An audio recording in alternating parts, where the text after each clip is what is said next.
Thank you for turning to page 121. Today we're going to discuss how to get away with it. Your travelers have decided, as most traveler groups do, to do something a little extra legal, something a little illicit, something outside the law. How do they get away with it? And just as importantly, what happens if they don't get away with it?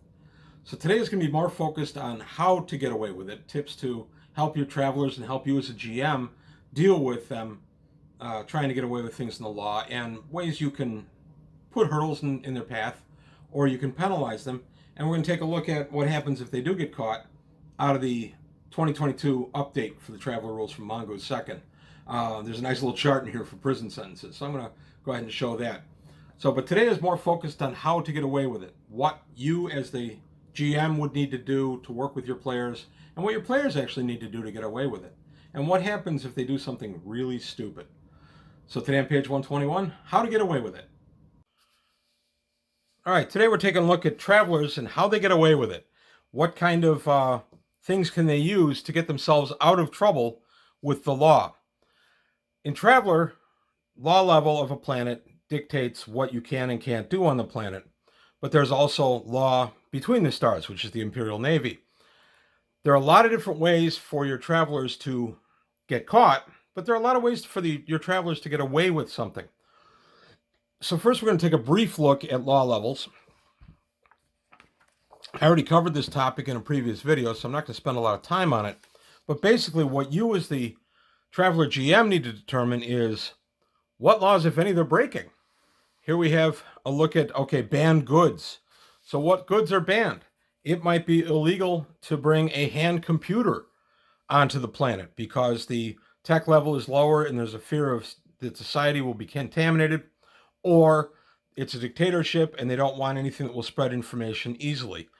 So either way, it could be illegal just to bring a simple hand comp, for you to have your own hand comp on your wrist, which would be perfectly legal in the starport. But once you cross the extrality line and you go outside the starport and now you're under local jurisdiction, it might be very illegal for you to carry that hand comp on you. It's something that could be stolen or you could sell, and that could become a legal problem for you. So it's very easy for travelers to break the law. So I'm going to take a little bit more at that. Here's a nice little section on the law and travelers.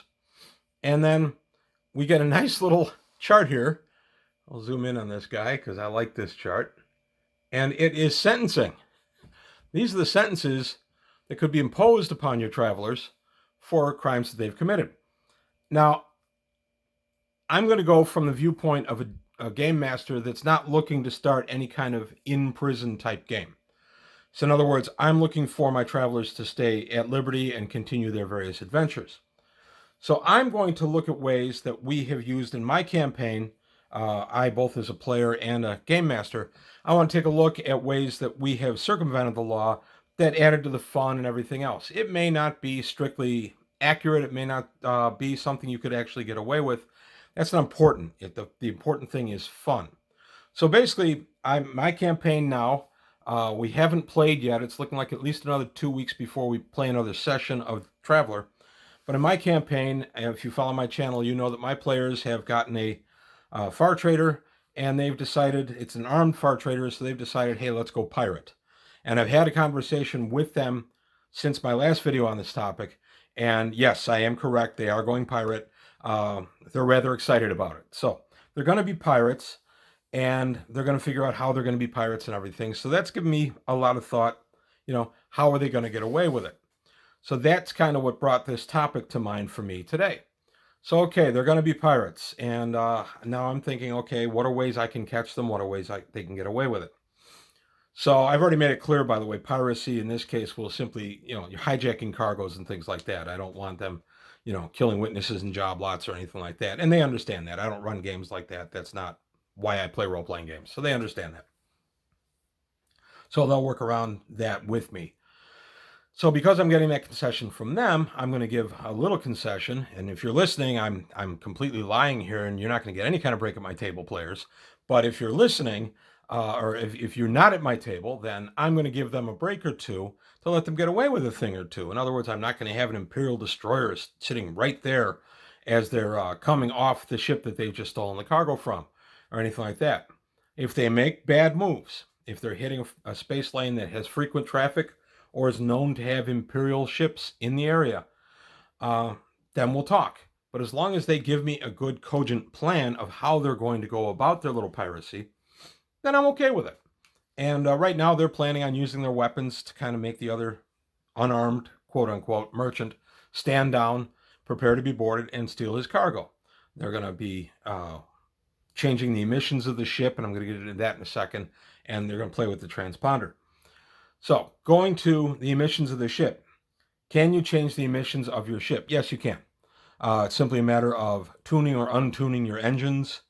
I would allow anybody with an engineering with the maneuver drive, anybody with level 3 to 4, be able to convincingly mess with the emissions to give basically a different drive signature. That's something that can be used against you in court, but since it can be changed, it's not going to be a hard and fast thing. And I would make them roll probably a difficult check against it, but I would give them bonus for their levels and, of course, time if they take their time and do it. So that is something that, yes, I feel that that's something they can do. The other thing is their transponder. This is a little beacon in the ship that's broadcasting who they are and that they're just a merchant ship. Nothing to see here, folks. Go on your way. One of my characters rolled unbelievably well and is computer 4 and electronics 3 or something like that. So, and it's my youngest son who's also a computer science major. He'll be graduating soon with that degree. So his thing was, okay, I want to be the computer geek. Since I rolled like this, I want to be the computer geek. Now that I want to mess with our transponder. I want to see if I can crack this thing, mess with the electronics and the computer in there, and make it so it'll pass muster when we go to a starport, but I can make it broadcast a variety of things. So I made him make a bunch of different rolls, and Angel was sitting on his shoulder the entire day because he made all his rolls. So we've already figured out that they can change their transponder, and he can pretty much make it broadcast whatever they want to be. I suggested maybe a circus clown ship or something like that, but he didn't go for that one. So the idea is that they're going to be broadcasting one identity and then being another. Another way you can get away with it aboard your ship is to simply paint the ship between any kind of major gig. Once you hit an area a couple of times, you want to go ahead and get a nice paint job put on the ship. You want to cover up who you are, maybe change the name of the ship. And you do that with the transponder as well, so it's broadcasting the same name. You mess with the logs. That's something he hasn't done yet, but I am going to let him, when we discuss it next time he plays, I'm going to let him tell me how he would be altering the logs and things like that. So we are going to find that you can do different things. And of course, if there's a hard scrutiny of the logs, they're going to see discrepancies. The ship is supposed to be here, but it was really here. It's showing up 2 places at once. What's going on here? But a casual pass at a starport isn't really going to raise any eyebrows. And that's the whole point of what he's trying to do. Incidentally, my campaign is taking place in District 268. Right now, they're based out of Collis, which is a pretty lawless chunk of the world, chunk of the universe, without a ton of Imperial Navy presence. There's a large scout base, which to me also implies naval ships, but it's not really a staging base or anything. So there's not a lot of Imperial worry in Collis. And anyway, they're going to jump out, go to other systems for their prey. And that goes to the other thing. Don't hit the same place, more than once or twice. Once you've done what you were going to do, jump out. Always have full tanks before you make your first move. And if you can, catch your prey sometime after they've jumped in system. Presumably, they're going to be too low on fuel to jump out again. But you could be in a situation where you could just jump out. So there's a lot of different subtle ways that your players can think of to change how they're going to approach this. And one other thing that came up, and this was actually something I did with a character in a game years and years ago, this is back in the 80s, where I was a player under my original GM, and we had the little smugglers panels that Han Solo's got aboard the Millennium Falcon in Star Wars A New Hope. Then the only Star Wars movie, or actually the first Star Wars movie, the second one being Empire Strikes Back, was released in 1980. I was playing in 81. So we had the little smugglers panels, and my friends and I had long had conversations about, why they couldn't just detect that it was a thin sheet of metal, and there were guys hiding under there. And I pointed out they had to go get a scanning crew, so it's not Star Trek level tricorders that we're dealing with here. It's something special. They weren't specifically looking. So then I thought, well, I had a guy who had engineering and electronics.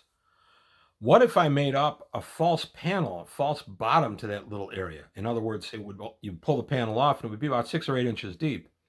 And inside would be a bunch of electrical wiring and things like that, and all cobbled together, because this is, just a ramshackle kind of affair we've got going here.